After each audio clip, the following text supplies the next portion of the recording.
नमस्कार दोस्तों। आज हम जिस टॉपिक के बारे में बात करेंगे वो है फॉरेन बॉडी इन यूरेथ्रा, यानी कि पेशाब की नली में बाहर से डाली हुई कोई भी वस्तु। अब इतने सालों की यूरोलॉजी की प्रैक्टिस में कभी-कभी हमें ऐसे केसेस देखने को मिलते हैं जिसमें कि मरीज ने खुद से ही अपने पेशाब की नली में नाना प्रकार की वस्तुएं जो हैं वो डाल रखी हैं। अब ये अलग-अलग मरीजों में हमने कभी नीडल्स, छोटे स्क्रूज, पेंसिल, पेन की रिफिल, वायर, किसी तरह के बीज, इस तरह की ऑर्गेनिक मैटर, कुछ इस तरह की चीज़ें जो हैं रेयर केसेस होती हैं जो पेशाब की नली में इस तरह की चीज़ें लोग डाल लेते हैं। अब इसके कारणों की अगर मैं बात करूँ तो जनरली लोग या तो किसी मानसिक रोग से पीड़ित हैं, साइकोलॉजिकल प्रॉब्लम्स हैं, वैसे लोग ये इसमें ऐसा होता है, या फिर अगर कोई ड्रग्स के सेवन करते हैं तो उनमें भी इस तरह का प्रॉब्लम देखने में आता है। इसके अलावा कुछ ऑटो इरोटिक स्टिमुलेशन, यानी कि पेशाब की नली में ऐसी वस्तुओं को डालकर कुछ लोग सेक्सुअल प्लेज़र का अनुभव करते हैं। तो ऐसे लोगों में भी कभी-कभी ये वस्तुएँ छूट के पेशाब की नली में काफ़ी अंदर चली जाती हैं और फिर प्रॉब्लम खड़ी हो जाती है। तो आइए जानते हैं ये प्रॉब्लम अगर होती है तो फिर हमें लक्षण क्या देखने को सामने में मिलते हैं।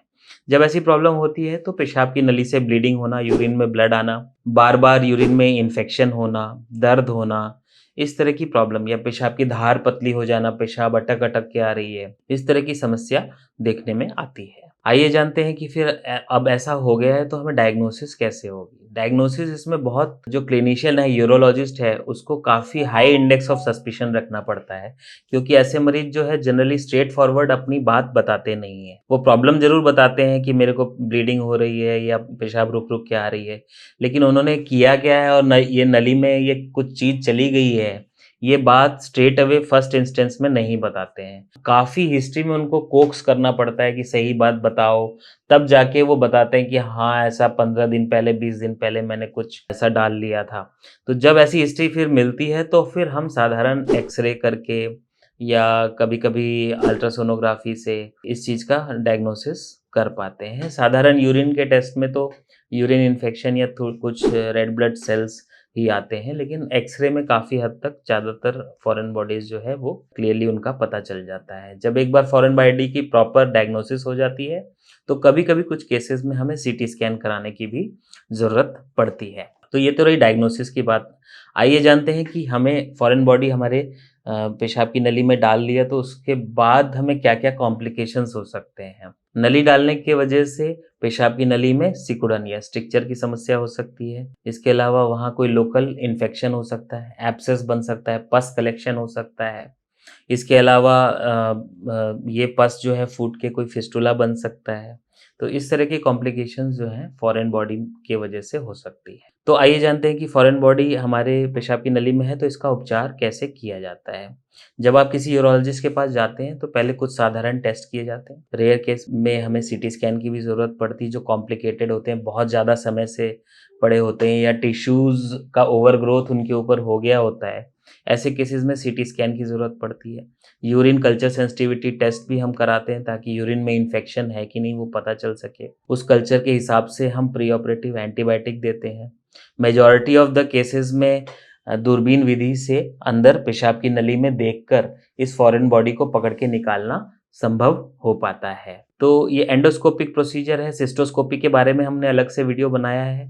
उसी सिस्टोस्कोप के अंदर से एक पतली सी फॉरसेप्स जाती है और उस फॉरसेप्स से उस फॉरेन बॉडी को पकड़ के हम निकाल लेते हैं। बड़ा स्ट्रेट फॉरवर्ड प्रोसीजर होता है, लेकिन कभी-कभी बहुत टाइम से अगर ये नेग्लेक्टेड पड़ा हो फॉरेन बॉडी, तो फिर उसके ऊपर स्टोन्स भी बन जाते हैं, टिश्यू की ओवर ग्रोथ भी हो जाती है।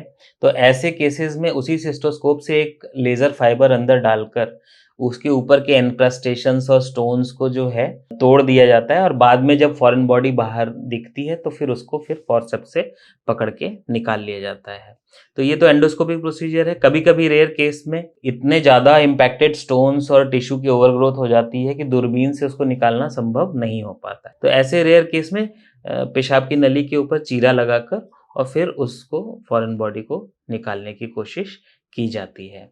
तो ये फॉरेन बॉडी की समस्या जो है तो रेयर, बट जब होती है तो फिर कई मरीजों को बहुत एम्बैरेसमेंट होती है, कई बार वो स्ट्रेट फॉरवर्ड सामने नहीं आते हैं। तो उन्हीं लोगों के लिए ये वीडियो हमने बनाया है कि वो इस बात को छुपाएँ नहीं, इसके आगे बहुत गंभीर कॉम्प्लिकेशन हो सकते हैं और इससे बचने के लिए आप तत्काल किसी यूरोलॉजिस्ट के पास जाएँ और जाने के बाद ये आसानी से ये ट्रीटमेंट इसका हो सकता है और आप इससे मुक्त हो सकते हैं। एक बार आपका अगर ट्रीटमेंट हो गया, तो फिर आपके यूरोलॉजिस्ट आपको आपके एक साइकियाट्रिस्ट के पास भेजकर आपकी काउंसलिंग भी करवाते हैं। साइकियाट्रिस्ट से मिलकर साइकियाट्रिक काउंसलिंग से बहुत लोगों को फ़ायदा होता है, ट्रीटमेंट चालू होने के बाद फिर ये समस्याएँ दोबारा उत्पन्न नहीं होती हैं। तो ये एक कंप्लीट ओवरव्यू है फॉरेन बॉडी की ट्रीटमेंट का। धन्यवाद।